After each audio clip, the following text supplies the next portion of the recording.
ಹೊನ್ನವರ ತಾಲೂಕಿನ ಇಡಗುಂಜಿಯ ಪುರಾಣ ಪ್ರಸಿದ್ಧ ಕೋಟ್ಯಾಂತರ ಭಕ್ತರ ಆರಾಧ್ಯ ದೈವ ವಿಘ್ನ ನಿವಾರಕ ಶ್ರೀ ವಿನಾಯಕ ದೇವಸ್ಥಾನದಲ್ಲಿ ಹಣಕಾಸಿನ ವಿಚಾರಕ್ಕೆ ಸಂಬಂಧಿಸಿದಂತೆ ಅರ್ಚಕ ಸಹೋದರರು ಕಿತ್ತಾಡಿಕೊಂಡಿರುವ ವಿಡಿಯೋ ಜಾಲತಾಣದಲ್ಲಿ ಹರಿದಾಡುತ್ತಿದೆ.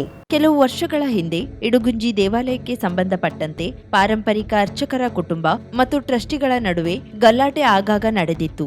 ಜಗಳ ಹೊಡೆದಾಟದ ನಡುವೆ ನ್ಯಾಯಾಲಯದ ತೀರ್ಪಿನ ನಂತರ ಸುಸೂತ್ರವಾಗಿ ಪೂಜಾ ಕಾರ್ಯ ನಡೆದುಕೊಂಡು ಬಂದಿತ್ತು. ಇದೀಗ ಭಕ್ತರು ಇರುವಾಗಲೇ ದೇವರ ಎದುರಿನಲ್ಲಿಯೇ ಅರ್ಚಕರು ಕಿತ್ತಾಡಿಕೊಂಡಿರುವ ವಿಡಿಯೋ ವೈರಲ್ ಆಗಿದೆ.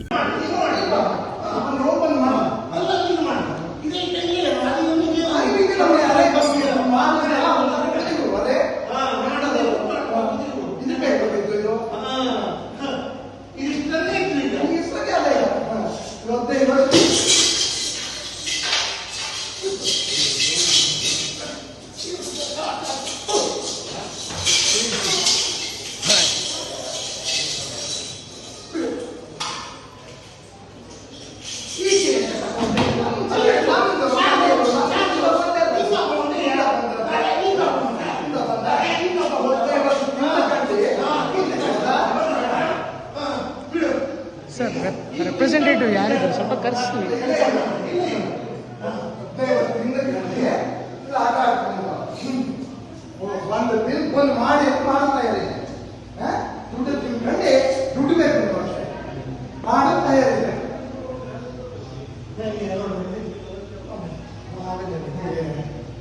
ಇದು ಬೇಕಾದ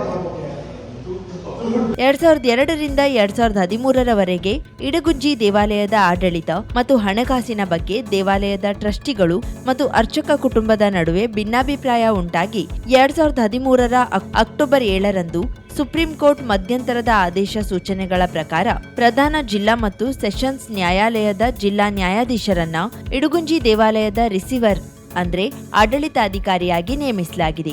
ಅಲ್ಲಿಂದ 4 ಅರ್ಚಕ ಕುಟುಂಬಗಳು ಸರದಿ ಆಧಾರದ ಮೇಲೆ ದೇವಾಲಯದ ಧಾರ್ಮಿಕ ಕಾರ್ಯಕ್ರಮಗಳನ್ನು ನಿರ್ವಹಿಸುತ್ತಿದ್ದಾರೆ.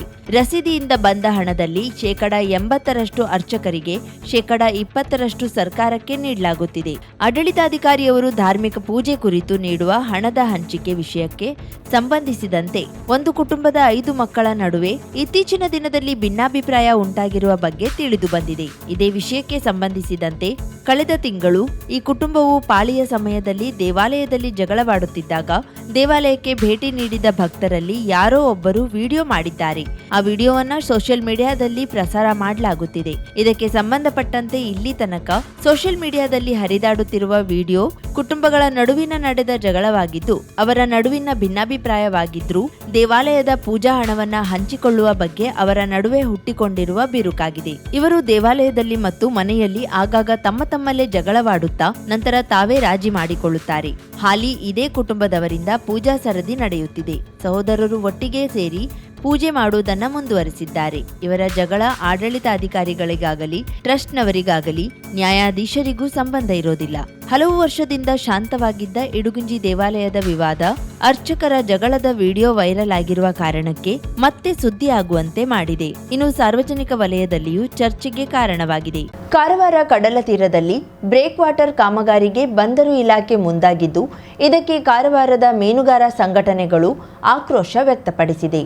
ಬುಧವಾರ ಕಾರವಾರ ನಗರದ ಜಿಲ್ಲಾ ಪತ್ರಿಕಾ ಭವನದಲ್ಲಿ ಪತ್ರಿಕಾಗೋಷ್ಠಿಯಲ್ಲಿ ಮಾತನಾಡುತ್ತಿದ್ದ ಮೀನುಗಾರ ಸಂಘಟನೆಯ ಪ್ರಮುಖರಾದ ಗಣಪತಿ ಮಾಂಗ್ರೆ, ಕಾರವಾರ ವಾಣಿಜ್ಯ ಬಂದರು ವಿಸ್ತರಣೆಗೆ ಮೊದಲಿನಿಂದಲೂ ವಿರೋಧ ಮಾಡುತ್ತಲೇ ಇದ್ದೇವೆ. ಇದೀಗ ಬಂದರು ಸಚಿವರು 500 ಮೀಟರ್ ಬರ್ತ್ ವಿಸ್ತರಣೆಗೆ ಮುಂದಾಗಿದ್ದಾರೆ. ಇದು ಮೀನುಗಾರರ ವಿರೋಧಿ ಕ್ರಮ. ಬಂದರು ವಿಸ್ತರಣೆ ಯೋಜನೆಯನ್ನ ಕೈಬಿಡುವಂತೆ ಆಗ್ರಹಿಸಿದ್ರು. ಈ ಕಡಲ ತೀರವನ್ನ ಇವತ್ತು ಕಲ್ಲನ್ನ ಹಾಕಿ ನಾವು ನಿರ್ಮಾಣ ಮಾಡ್ತೇವೆ ಮತ್ತು ಕಡಲ ತೀರವನ್ನು ಸಂರಕ್ಷಣೆ ಮಾಡ್ತೇವೆ ಹೇಳುವ ಮಾತನ್ನ ಇವತ್ತು ಹೇಳಿದರು. ಇದು ಮೂರ್ಖತನದ ಪರಮಾವಧಿ, ಮೂರ್ಖತನದ ಮಾತಿದೆ. ಆ ಮಾತನ್ನು ನಾವು ಉಚ್ಚರಿಸಬೇಕಾಗಿದೆ, ಹೇಳಬೇಕಾಗಿದೆ.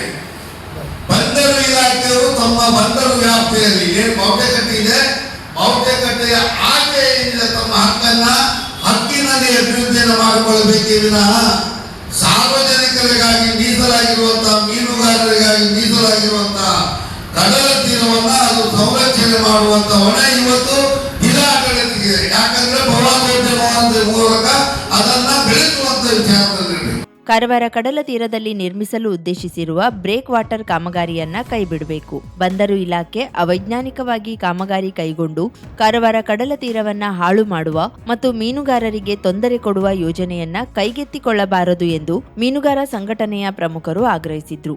ಇವತ್ತು ನಮಗಿರುವಂತಹ ಏಕೈಕ ಒಂದು ಮೀನುಗಾರಿಕಾ ಬಂದರು ಅದು ಬೈಕೋಲ್ ಮೀನುಗಾರಿಕಾ ಬಂದರು. ಆ ಮೀನುಗಾರಿಕಾ ಬೈಕೋಲ್ ಬಂದರು ಬಿಟ್ಟರೆ ನಮ್ಗೆ ಬೇರೆ ಯಾವುದೂ ಇಲ್ಲ. ಆದರೆ ನಿಸರ್ಗಮಯವಾದಂತಹ ಒಂದು ಬಂದರು. ಯಾವುದೇ ದೇಶದ ಅಥವಾ ರಾಜ್ಯದ ಬೋಟುಗಳು ಬಂದ್ರೆ ಏನಾದರೂ ತೊಂದರೆ ಆಗ್ತದೆ, ಆ ಬಂದರೆ ಇವತ್ತು ಮುಖ್ಯ ಆಗ್ತದೆ. ಆದ್ದರಿಂದ ಅದನ್ನ ಉಳಿಸಿಕೊಳ್ಳುವಂತಹ ವ್ಯವಸ್ಥೆ ಅದು ನಮ್ಗೆ ನಾವು ಮಾಡಬೇಕಾಗಿದೆ.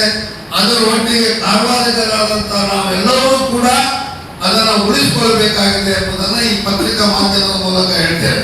ಒಂದೊಮ್ಮೆ ಯಾವ ಪರಿಸ್ಥಿತಿಯಲ್ಲೂ ಇದಕ್ಕೆ ಹೇಳಿಕೆಯನ್ನ ನೀಡಿದ್ದೇ ಆದಲ್ಲಿ, ಹೇಳಿಕೆಯನ್ನ ನೀಡಿ ಮತ್ತೆ ಕೆಲಸ ಕಾಮಗಾರಿಗೆ ಮುಂದುವರಿಸಿದ್ದೇ ಆದಲ್ಲಿ ಇವತ್ತು ಕೇವಲ ಒಂದೇ ಒಂದು ಕಡಲ ತೀರ, ಅದು ಕಾರವಾರ ಕಡಲ ತೀರವನ್ನು ಉಳಿಸುವುದಕ್ಕೋಸ್ಕರ ಸಮಸ್ತ ಮೀನುಗಾರರ ಅಷ್ಟೇ ಅಲ್ಲ, ಕಾರವಾರದ ಸಮಸ್ತ ಜನಾಂಗ, ಉತ್ತರ ಕನ್ನಡ ಜಿಲ್ಲೆಯ ಜನತೆ ಮೀನುಗಾರರನ್ನು ಒಕ್ಕೂಡಿಸಿ ಇವತ್ತು ನಮ್ಮ ಬದುಕಿಗಾಗಿ ಇವತ್ತು ನಿಸರ್ಗಮಯವಾದಂಥ ಈ ಕಡಲ ತೀರವನ್ನು ಉಳಿಸುವುದಕ್ಕೋಸ್ಕರ ಹೋರಾಟಕ್ಕೆ ನಾವು ಮುಂದೂಡಬೇಕಾಗುತ್ತದೆ.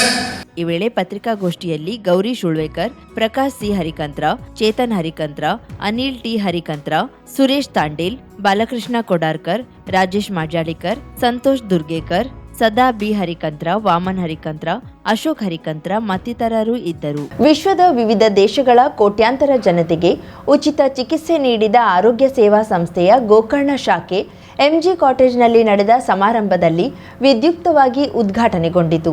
ಗ್ರಾಮ ಪಂಚಾಯತ್ ಅಧ್ಯಕ್ಷೆ ಸುಮನಾ ಗೌಡ ದೀಪ ಬೆಳಗುವುದರ ಮೂಲಕ ಉದ್ಘಾಟಿಸಿದ್ರು. ಪ್ರವಾಸಿ ತಾಣದಲ್ಲಿನ ನೂತನ ಈ ಕೇಂದ್ರ ಜನರಿಗೆ ಉಚಿತ ಸೇವೆ ನೀಡುತ್ತಿರುವುದು ಸಂತಸ ತಂದಿದ್ದು, ಒಳ್ಳೆ ಸೇವೆ ನೀಡಲಿ ಎಂದು ಶುಭ ಕೋರಿದ್ರು. ನಟ ನಿರೂಪಕ ನಿರಂಜನ್ ದೇಶಪಾಂಡೆ ಮಾತನಾಡಿ, ಆರೋಗ್ಯ ಸೇವೆ ಉದ್ದೇಶ ತುಂಬಾ ಖುಷಿ ನೀಡಿದೆ.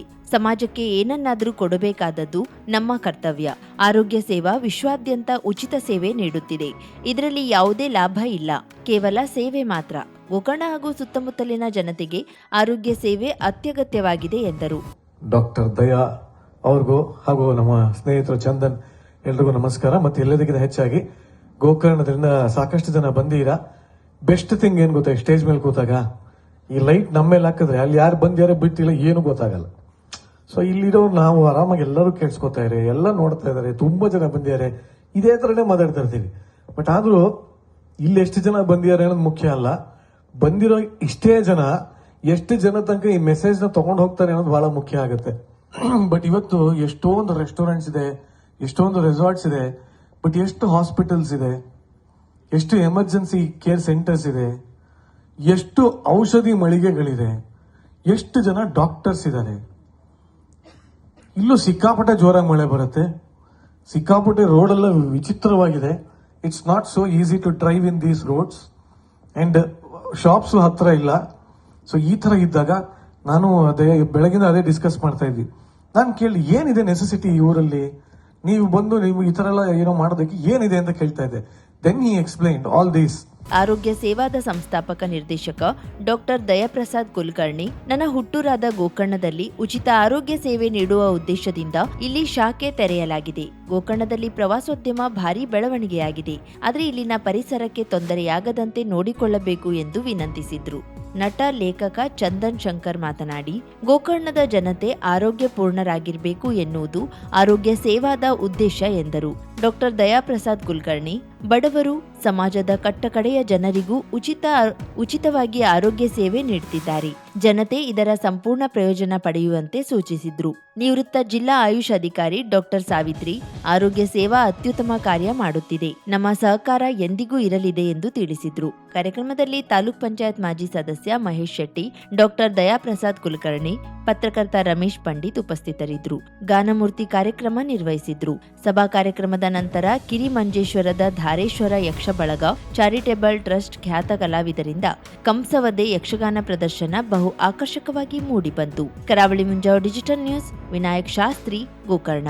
ಮಹಿಳೆ ಕೇವಲ ಸಂಸಾರದ ಜವಾಬ್ದಾರಿಗಳಿಗೆ ಸೀಮಿತವಾಗದೆ ಸಂಘಟಿತವಾಗಿ ಸಾಮಾಜಿಕ ಕಾರ್ಯದಲ್ಲಿ ತೊಡಗಿಕೊಂಡ್ರೆ ಸಮಾಜದಲ್ಲಿ ದೊಡ್ಡ ಬದಲಾವಣೆ ತರಲು ಸಾಧ್ಯ ಎಂದು ಮಿರ್ಜಾನ್ ಕೊಡ್ಕಣಿ ಜನತಾ ವಿದ್ಯಾಲಯದ ಶಿಕ್ಷಕಿ ಭಾರತಿ ಹೆಗಡೆ ಹೇಳಿದರು.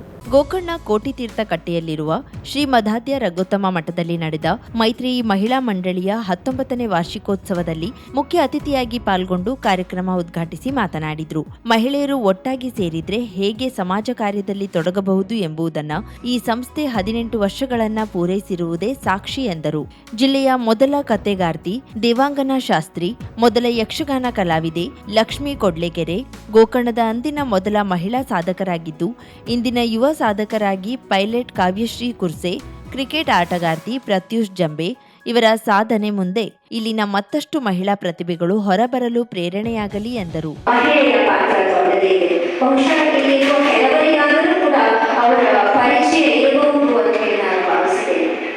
ಯಕ್ಷಗಾನದಲ್ಲಿ ಗೋಕರ್ಣದಲ್ಲಿ ಪ್ರಪ್ರಥಮವಾಗಿ ರಂಗ ಪ್ರವೇಶ ಮಾಡಿದಂತಹ ಮಹಿಳೆ ಅಂತಂದ್ರೆ ಶ್ರೀಮತಿ ಲಕ್ಷ್ಮೀ ಶಿವರಾಮ್ ಕೊಡ್ಲೆಗೆರೆ. ಅವರು ಗೋಕರ್ಣದವರು ಅನ್ನೋದು ಹೆಮ್ಮೆ ಅಷ್ಟೇ ಅಲ್ಲದೆ ಅವರು ನಾಗಾಂಗಡೆ ಭಸ್ಮಾಸುರ ಮೋಹಿನಿಯಲ್ಲಿ ಪಾರ್ವತಿಯ ಪಾತ್ರವನ್ನು ಅತ್ಯಂತ ಸಮರ್ಥವಾಗಿ ನಿವಾರಿಸಿದ್ರು ಅಂತ ಹೇಳಿ, ಆ ಪಾತ್ರಕ್ಕೆ ಜೀವವನ್ನ ತುಂಬಿದ್ರು ಅಂತ ಹೇಳಿ ಹಿರಿಯರೆಲ್ಲ ಹೇಳ್ತಾರೆ. ಅವರು ಗೋಕರ್ಣದ ಮಹಿಳಾ ಮಂಡಳದ ಅಧ್ಯಕ್ಷರು ಕೂಡ ಆಗಿದ್ದಾರೆ. ಅದರ ಜೊತೆಗೆ ಪಂಚಾಯತಿಯ ಸದಸ್ಯರಾಗಿ ಸಮಾಜ ಸೇವೆಯಲ್ಲಿ ತೊಡಗಿಕೊಂಡಿದ್ರು ಅಂತ ಹೇಳಿ ನಾನು ಹಿರಿಯರಿಂದ ಕೇಳಿದ್ದೀನಿ. ವಿಶೇಷ ಅಂತಂದ್ರೆ ಇವರು ನನ್ನ ಹಿರಿಯತೆ ಎನ್ನುವಂತಹ ಹೆಮ್ಮೆ. ಅಧ್ಯಕ್ಷತೆ ವಹಿಸಿದ್ದ ಅಶೋಕೆಯ ಶಿವಗುರುಕುಲದ ಪ್ರಾಚಾರ್ಯ ಮಂಜುನಾಥ್ ಭಟ್ ಮಾತನಾಡಿ, ಸ್ತ್ರೀಯನ್ನ ಪೂಜಿಸಿ ಆರಾಧಿಸುವ ಪರಂಪರೆ ಋಷಿಮುನಿಗಳಿಂದ ಬಂದಿದ್ದು, ಮಕ್ಕಳಿಂದ ವಯೋವೃದ್ಧರವರೆಗೂ ಆರಾಧಿಸಿ ಗೌರವಿಸುವ ಸ್ಥಾನ ಪಡೆದಿರುವುದು ಮಹಿಳೆ ಮಾತ್ರ. ನಮ್ಮ ಮನೆ ಬದುಕು ಬೆಳಗಲು ಕಾರಣವೇ ಮಾತಾ ಸ್ವರೂಪಿ ಹೆಣ್ಣು ಎಂದರು. ಒಂದು ಕಟ್ಟಡ ಮನೆ ಯಾಕೆಂದ್ರೆ ಒಬ್ಬ ಮದುವೆಯಾದವರಿಗೆ ಗ್ರಹಸ್ಥ ಅಂತ ಹೇಳ್ತಾರೆ. ಅವನು ಸ್ವಂತ ಮನೆ ಇಲ್ಲ ಅಂತಂದ್ರೂ ಕೂಡ ನನ್ನ ಗ್ರಹಸ್ಥ ಅಂತಾನೆ ಹೇಳೋದು. ಅವನು ಗ್ರಹಸ್ಥ ಯಾವಾಗ ಆಗುವುದು ಅಂದ್ರೆ ಮದುವೆ ಅಲ್ವಾ. ಅದರಿಂದ ಪತ್ನಿಗೆ ಗೃಹ ಅಂತ ಹೆಸರಿಡೋದು. ಗೃಹಿಣಿ ಗೃಹಂ ಉಚ್ಯತೆ ಅಂತ. ಅದರಿಂದ ನಮ್ಮ ಸನಾತನ ಸಂಸ್ಕೃತಿ ಮಹಿಳೆಯರನ್ನ ಅತ್ಯಂತ ಶ್ರೇಷ್ಠವಾದ ಸ್ಥಾನದಲ್ಲಿ ನೋಡಿರುವಂಥದ್ದು. ಮಹಿಳೆಯರು ತಾಯಂದಿರು ಮನೆಯಲ್ಲಿ ಸುಖ ಸಂತೋಷದಲ್ಲಿದ್ದಾರೆ ಅಂತಾದ್ರೆ ಆ ಮನೆ ಉತ್ತರೋತ್ತರ ಅಭಿವೃದ್ಧಿ ಹೊಂದುತ್ತದೆ. ಹಿರಿಯ ಸದಸ್ಯೆ ಸಾವಿತ್ರಿ ಗಾಯತ್ರಿ ಮಾತನಾಡಿದರು. ವೇದಿಕೆಯಲ್ಲಿ ಮೈತ್ರೇಯಿ ಮಹಿಳಾ ಮಂಡಳಿಯ ಅಧ್ಯಕ್ಷೆ ಸಾವಿತ್ರಿ ಸಿದ್ದೇಶ್ವರ, ಉಪಾಧ್ಯಕ್ಷೆ ನಿರ್ಮಲಾ ಮಾರ್ಕಾಂಡೆ, ಕಾರ್ಯದರ್ಶಿ ಭಾಗೀರಥಿ ಗುಣಿ ಉಪಸ್ಥಿತರಿದ್ದರು. ಸಾವಿತ್ರಿ ಸಿದ್ದೇಶ್ವರ ಪ್ರಾಸ್ತಾವಿಕವಾಗಿ ಮಾತನಾಡಿ ಸ್ವಾಗತಿಸಿದ್ರು. ನಿರ್ಮಲಾ ಮಾರ್ಕಾಂಡೆ ವಂದಿಸಿದ್ರು. ಡಾಕ್ಟರ್ ಶೀಲಾ ಹೊಸ್ಮನೆ ಕಾರ್ಯಕ್ರಮ ನಿರ್ವಹಿಸಿದ್ರು. ಮಹಿಳಾ ಮಂಡಳಿಯ ಪದಾಧಿಕಾರಿಗಳು ಸದಸ್ಯರು ಸಹಕರಿಸಿದ್ರು. ಇದೇ ವೇಳೆ ಸಂಘದ ಹಿರಿಯ ಸದಸ್ಯೆ ಗಿರಿಜಾ ಚಿತ್ರಗಿ ಮಠರನ್ನ ಸನ್ಮಾನಿಸಿ ಗೌರವಿಸಲಾಯಿತು. ಮಹಿಳಾ ಮಂಡಳಿಯಿಂದ ನಡೆಸಿದ ವಿವಿಧ ಸ್ಪರ್ಧೆಗಳ ವಿಜೇತರಿಗೆ ಬಹುಮಾನ ವಿತರಿಸಲಾಯಿತು. ಕರಾವಳಿ ಮುಂಜಾವು ಡಿಜಿಟಲ್ ನ್ಯೂಸ್, ವಿನಾಯಕ್ ಶಾಸ್ತ್ರಿ, ಗೋಕರ್ಣ. 50,000ಕ್ಕೂ ಅಧಿಕ ಸಬ್ಸ್ಕ್ರೈಬರ್ಸ್, 1.68 ಕೋಟಿಗೂ ಮೀರಿದ ವ್ಯೂಸ್, ಸುದ್ದಿಯೊಂದು 10 ಲಕ್ಷಕ್ಕೂ ಹೆಚ್ಚು ವ್ಯೂಸ್ ಕಂಡ ಹೆಗ್ಗಳಿಕೆ, ವಸ್ತುನಿಷ್ಠ ಮತ್ತು ಖಾತ್ರಿಯಾದ ವರದಿಗಾರಿಕೆ, ಉತ್ತರ ಕನ್ನಡದ ಅತಿ ಹೆಚ್ಚು ಸಬ್ಸ್ಕ್ರೈಬರ್ ಹೊಂದಿರುವ ಯೂಟ್ಯೂಬ್ ಚಾನೆಲ್ ಕರಾವಳಿ ಮುಂಜಾವು ಡಿಜಿಟಲ್ ವೀಕ್ಷಕರಿಗೆ ಧನ್ಯವಾದ. ಇನ್ಮುಂದೆ ಸುದ್ದಿಯಲ್ಲ ಮತ್ತಷ್ಟು ಸೊಗಸು. ನಿಮ್ಮಲ್ಲಿಯ ಸಭೆ ಸಮಾರಂಭ, ಅಂಗಡಿ ವ್ಯಾಪಾರ ಮಳಿಗೆಯ ಸಹಕಾರಿ ಸಂಸ್ಥೆಯ ಶುಭಾರಂಭದ ಕಾರ್ಯಕ್ರಮಗಳ ವಿಸ್ತೃತ ವಿಡಿಯೋ ಸುದ್ದಿ ಸಂಪರ್ಕಿಸಿ ನಮ್ಮ ಕರಾವಳಿ ಮುಂಜಾವು ಡಿಜಿಟಲ್ ಪ್ರತಿನಿಧಿಗಳನ್ನ.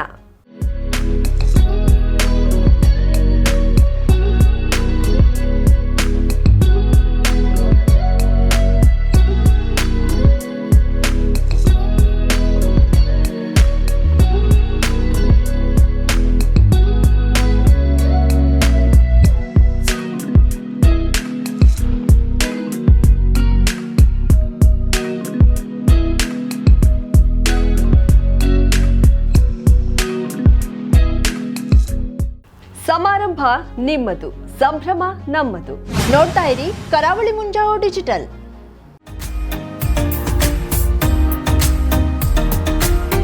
ಮಿಲನ್ ಎಂಟರ್ಪ್ರೈಸಸ್ ಬೃಹತ್ ಎಲೆಕ್ಟ್ರಾನಿಕ್ ಹಾಗೂ ಫರ್ನಿಚರ್ ಮಳಿಗೆ. ಉತ್ತರ ಕನ್ನಡ ಜಿಲ್ಲೆಯಲ್ಲೇ ಅತಿ ಹೆಚ್ಚು ಮಳಿಗೆಗಳನ್ನ ಹೊಂದಿರುವ, ಅತಿ ಹೆಚ್ಚು ಸಂತೃಪ್ತ ಗ್ರಾಹಕರನ್ನ ಹೊಂದಿರುವ ಮೂಲಕ ಹೆಗ್ಗಳಿಕೆಗೆ ಪಾತ್ರವಾಗಿರುವ ಏಕೈಕ ಸಂಸ್ಥೆ ಮಿಲನ್ ಎಂಟರ್ಪ್ರೈಸಸ್.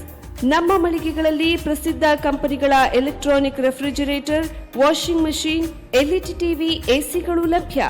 ಭಾರತದ ಕರಾವಳಿ ಹವಾಮಾನಕ್ಕೆ ಹೊಂದಿಕೊಳ್ಳುವ ನಂಬರ್ 1 ಬ್ರ್ಯಾಂಡ್ ಆದ ಗೋದ್ರೇಜ್ ಕಂಪನಿಯ ಕಪಾಟು, ಆಫೀಸ್ ಟೇಬಲ್, ಆಫೀಸ್ ಚೇರ್, ಬ್ಯಾಂಕ್ಗಳಿಗೆ ಹಾಗೂ ಚಿನ್ನದ ಅಂಗಡಿಗಳಿಗೆ ಬೇಕಾಗುವ ಸೇಫ್ ಲಾಕರ್ಗಳು ಅತಿ ಕಡಿಮೆ ಬೆಲೆಯಲ್ಲಿ ಲಭ್ಯವಿದೆ. Teak wood sofa set, wooden dining table ಹಾಗೂ ಗ್ರಾಹಕರಿಗೆ ಬೇಕಾಗುವ ಅಳತೆಯಲ್ಲಿ ನಿಮ್ಮ ಮನೆಗೆ ಹೊಂದಿಕೊಳ್ಳುವ ಹಾಗೆ ಫರ್ನಿಚರ್ಗಳನ್ನ ಮಾಡಿಕೊಡಲಾಗುವುದು. ಕಸ್ಟಮೈಸ್ಡ್ ಕಿಚನ್, ವಾರ್ಡ್ರೋಬ್ಗಳನ್ನ ಅತಿ ಹೆಚ್ಚು ವರ್ಷಗಳ ಕಾಲ ಬಾಳಿಕೆ ಬರುವ ಹಾಗೆ ವಾರಂಟಿಯೊಂದಿಗೆ ಮಾಡಿಕೊಡಲಾಗುವುದು. ನಮ್ಮಲ್ಲಿ ಡ್ಯೂರಾಫ್ಲೆಕ್ಸ್, ಗೋದ್ರೇಜ್ ಕಂಪನಿಯ memory foam mattress, orthopaedic mattress, spring ಮ್ಯಾಟ್ರೆಸ್ಗಳು ಕಡಿಮೆ ಬೆಲೆಯಲ್ಲಿ ಲಭ್ಯ. ವಿವಿಧ ಕಂಪನಿಗಳ ನವೀನ ಮಾದರಿಯ ಮಿಕ್ಸರ್, ಗ್ರೈಂಡರ್, ಫ್ಯಾನ್, ಕುಕ್ಕರ್, ತವಾ, ಫ್ಲಾಸ್ಕ್, ಮೈಕ್ರೋ ಓವೆನ್ಗಳು ಲಭ್ಯವಿದೆ. 0% ಬಡ್ಡಿಯೊಂದಿಗೆ ಸ್ಥಳದಲ್ಲಿಯೇ ಬಜಾಜ್ ಫೈನಾನ್ಸ್ ನಿಂದ ಸಾಲ ಸೌಲಭ್ಯವಿದೆ. ಮಿಲನ್ ಎಂಟರ್ಪ್ರೈಸಸ್ ನಲ್ಲಿ ಖರೀದಿ ಮಾಡುವ ಗ್ರಾಹಕರಿಗೆ ಡಿಸ್ಕೌಂಟ್ ಮತ್ತು ಗಿಫ್ಟ್ ಜೊತೆಗೆ ಪ್ರತಿ 2,000 ರೂಪಾಯಿಗಳ ಖರೀದಿಗೆ ಒಂದು ಬಂಪರ್ ಲಕ್ಕಿ ಡ್ರಾ ಕೂಪನ್ ನೀಡಲಾಗುವುದು. ಈ ಲಕ್ಕಿ ಡ್ರಾನಲ್ಲಿ 7 ಲಕ್ಷದವರೆಗೆ ಬಹುಮಾನ ಗೆಲ್ಲುವ ಅವಕಾಶ ನಿಮ್ಮದಾಗಿರುತ್ತದೆ. ಲಕ್ಕಿ ಡ್ರಾದಲ್ಲಿ 1 ಕಾರ್, 2 ಬೈಕ್ ಮತ್ತು ರೆಫ್ರಿಜರೇಟರ್, ವಾಷಿಂಗ್ ಮಷೀನ್ ಸೇರಿದಂತೆ 30 ಲಕ್ಕಿ ಗ್ರಾಹಕರಿಗೆ ಬಹುಮಾನ ಗೆಲ್ಲುವ ಅವಕಾಶ. ಗ್ರಾಹಕರ ಸಂತೃಪ್ತಿಗೆ ನಮ್ಮ ಮೊದಲ ಆದ್ಯತೆ ಎನ್ನುವುದು ಮಿಲನ್ ಎಂಟರ್ಪ್ರೈಸಸ್ನ ವಾಕ್ಯ. ಉತ್ತರ ಕನ್ನಡ ಜಿಲ್ಲೆಯ ನಮ್ಮ ಶೋರೂಮ್ಗಳಾದ old Mahalakshmi super market, Mulla stop ಹತ್ತಿರ, ಕಾಜುಬಾಗ್, ಕಾರವಾರ, ಅಗ್ರಿಕಲ್ಚರ್ ಆಫೀಸ್ ಎದುರುಗಡೆ, ಮಾಸ್ತಿಕಟ್ಟೆ ರೋಡ್, ಹೊನ್ನಾವರ, ಸೀಮಾ ಕಾಂಪ್ಲೆಕ್ಸ್ ಹತ್ತಿರ, Moni Basti main road, Bhatkal, Indian bank ಎದುರು, CP Bazaar road, Sirsi, JS building, JN road, Dandeli, KS building, Motikeri road, Haliyal. ಇಲ್ಲಿಗೆ ತಪ್ಪದೇ ಭೇಟಿ ನೀಡಿ ಸಂತೃಪ್ತರಾಗಿ.